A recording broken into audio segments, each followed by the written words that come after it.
मुंबईतील महिला बचत गटाच्या कर्मचाऱ्यांनी राज ठाकरेंची भेट घेतली। शहरातील झोपडपट्टी भागातील सफाई उपक्रमाची कामं महिला बचत गटाकडून काढून एकाच ठेकेदाराला देण्याचा निर्णय महापालिका प्रशासनाने घेतलाय।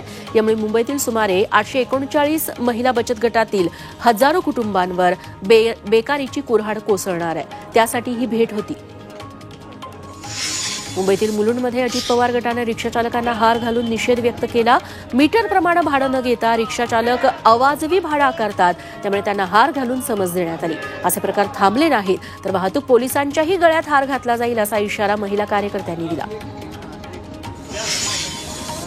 नाशिकच्या मालेगावात कुल जमाती तंजीम तर्फे धरणं आंदोलन करण्यात आलं। मालेगावात 2006 साली शब्बे बरात सणाच्या दिवशी बडा कब्रस्तानसह 3 ठिकाणी बॉम्बस्फोट झाले होते।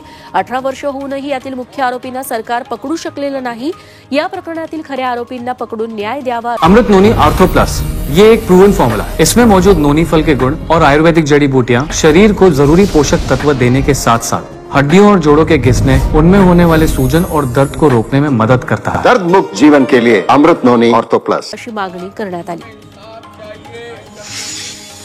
नाशिक शहरातील तापमानात अचानक घट झाल्याचं पाहायला मिळतंय।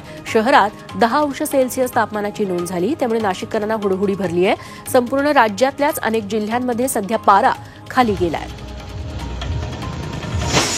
नाशिक जिल्ह्यातील निफाडमध्ये पारा थेट 5 अंशांवर जाऊन स्थिरावला, त्यामुळे इथलं जनजीवन विस्कळीत झालं। नागरिकांना थंडीपासून बचावासाठी शेकोटीचा आधार घ्यावा लागतोय। दिवसा ऊन, रात्री कडाक्याची थंडी यामुळे साथीच्या आजारांचं प्रमाण वाढलंय।